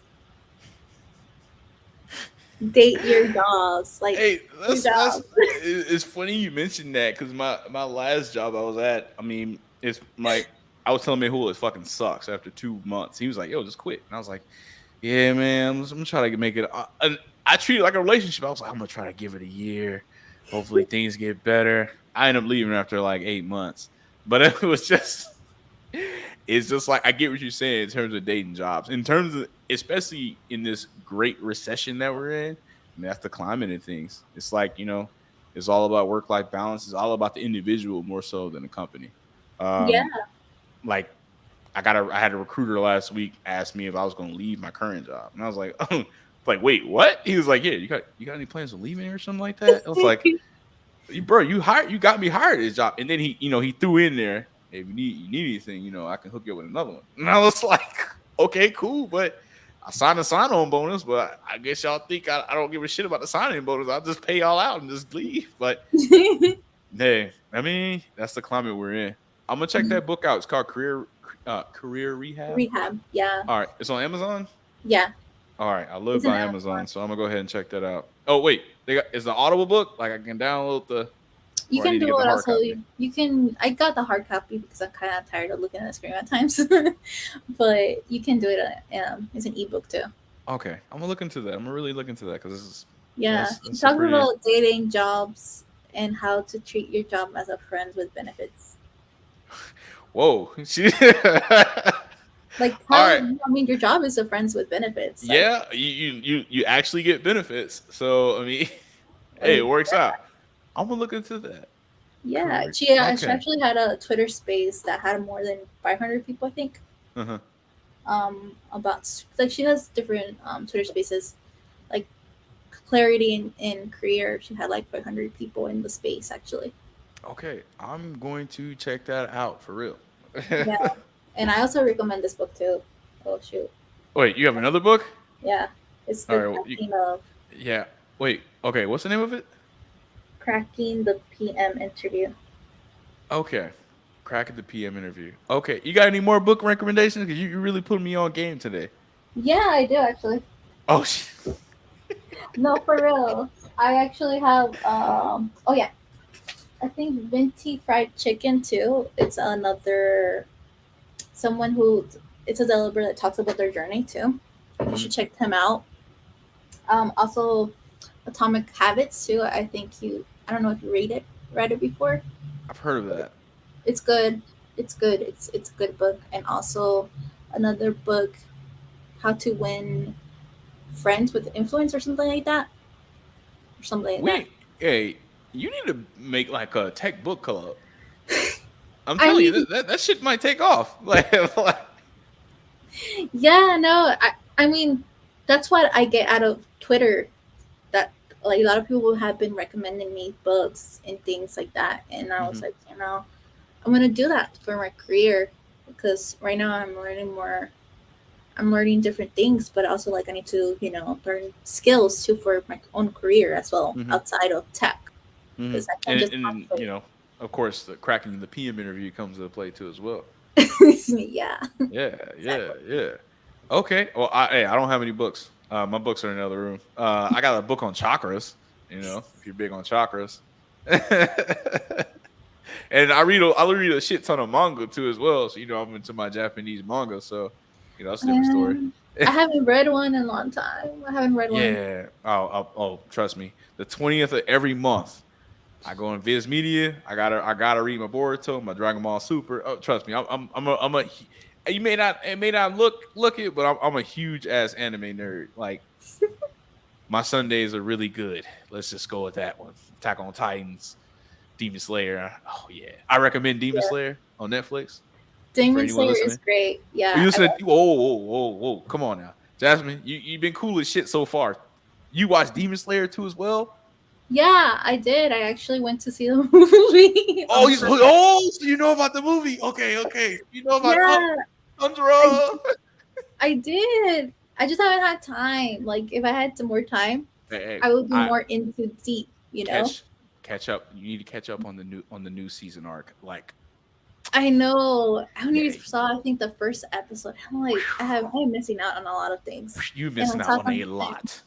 Oh yeah, Attack on Titan is really good, but you're missing out on a lot on Demon Slayer and oh, this past okay. arc. Like these past. All right, so you know how we're gonna get real nerdish viewers, but you know how Zenetsu when he goes to sleep, it gets real Yes. good. He's been asleep for the past 4 episodes. Four What? episodes.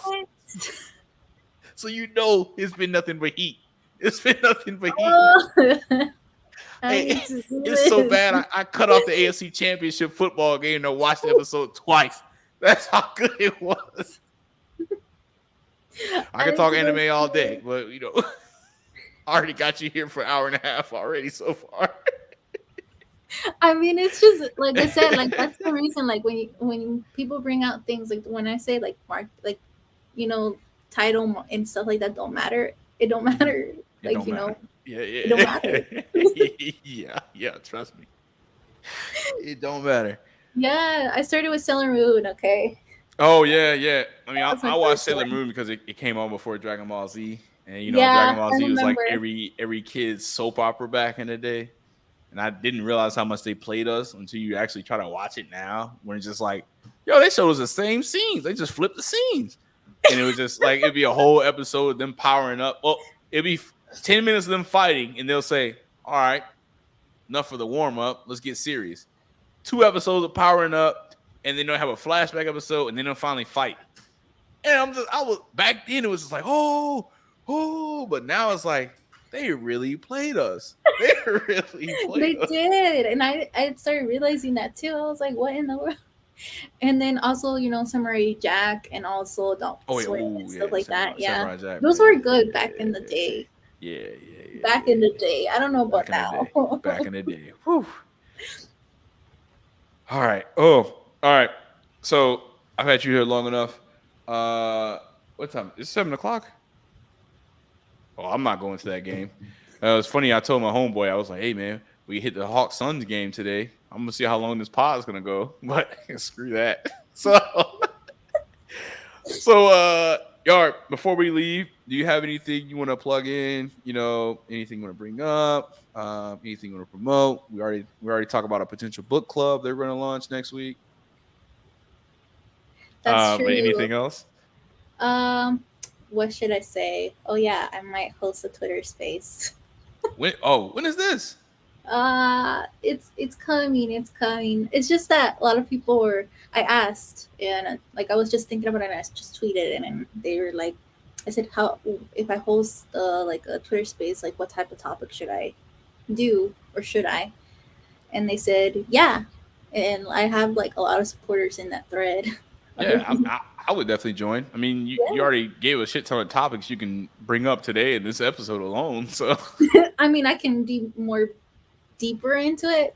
yeah, I know like there's a lot of things that I know, and I even told someone to like I know too much, but it's hard to like project everything when you have a lot of information in you. yeah, yeah. I mean, hey, that's where Jasmine Twitter Spaces Part 1 through 4 comes to play. You can break it down. That's Hey, true. hey, That's hey. true. That's true. Yeah. Definitely let us know. I mean, me and Mehul will definitely join. Yeah, I was also like thinking who would be co-hosting too. I might do a poll like Hmm. of the topics, but I know we're gonna be off topic later on. I know. Yeah, I just yeah. know. I mean, it's it's life. Life isn't structured. Yeah, It's just fluid. I just want Just like a topic to start us off, kind of, you know. yeah, yeah, And then, yeah, and end up somewhere. So I mean, yeah, that's pretty cool. All right, hey, you let me know when that happens, and we'll definitely join.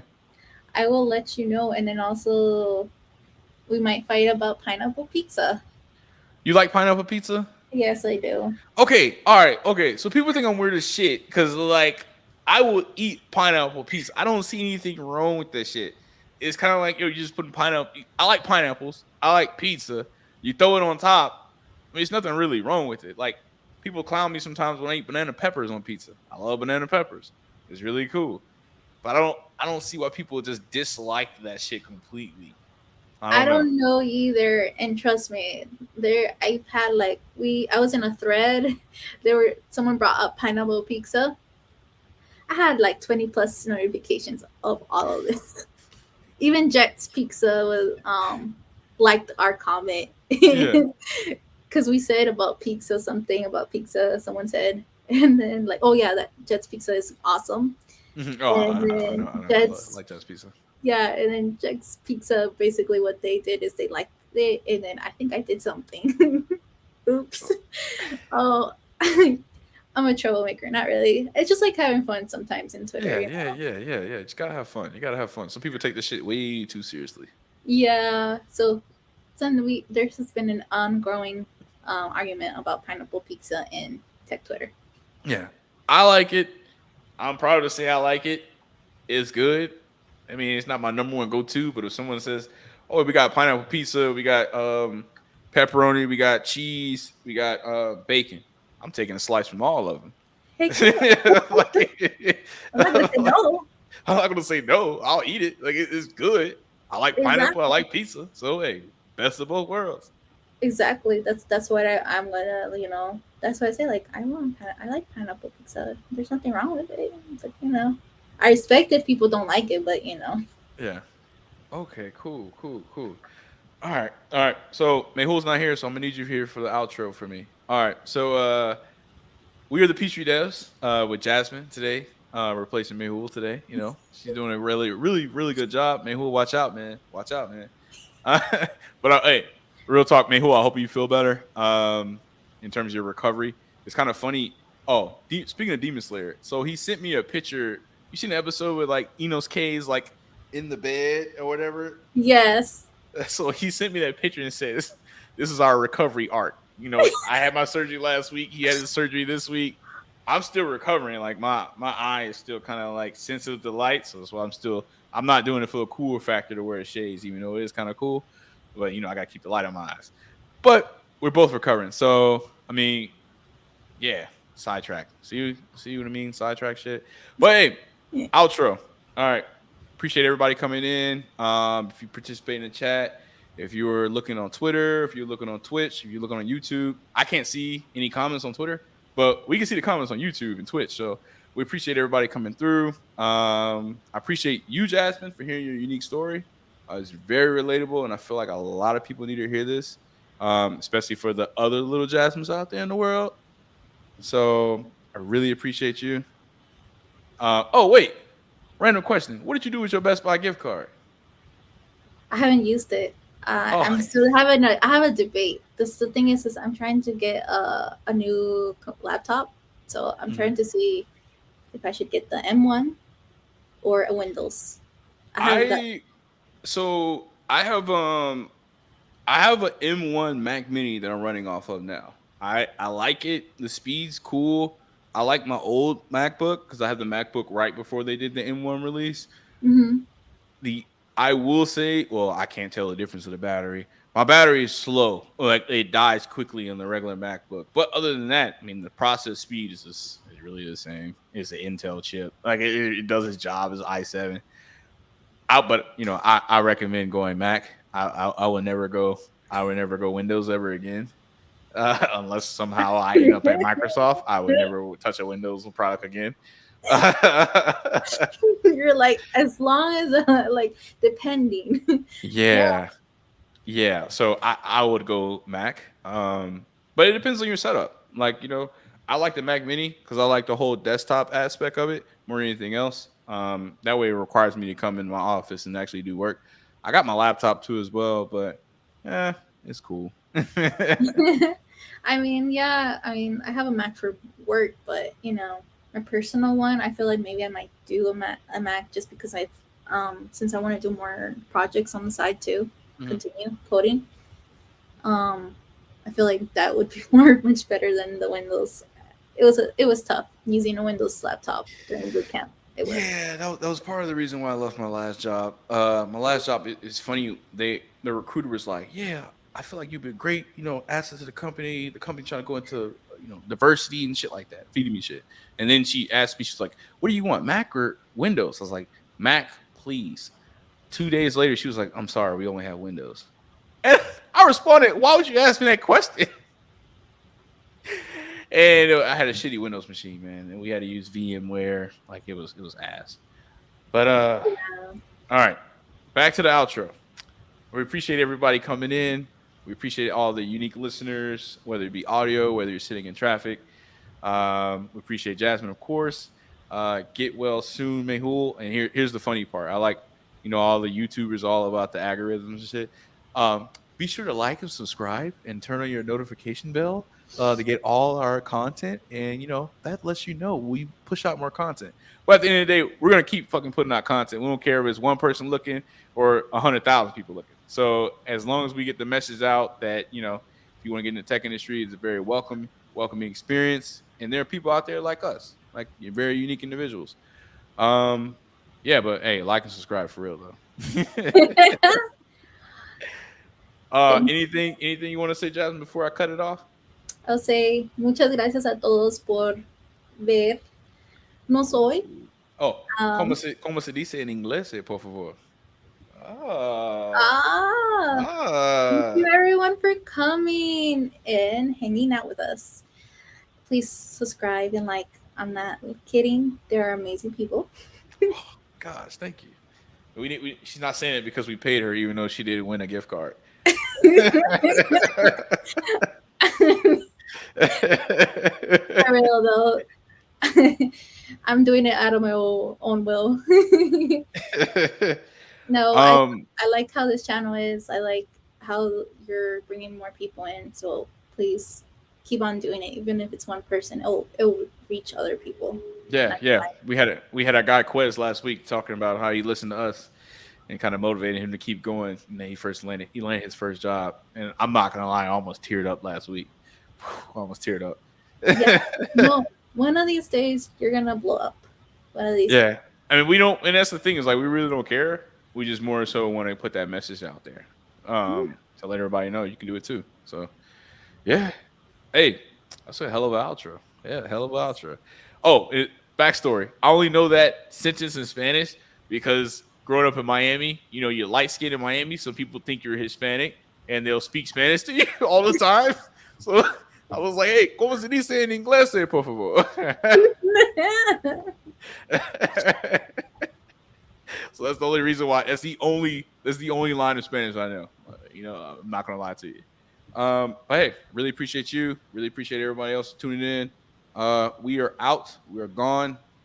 Hey, have a terrific Friday.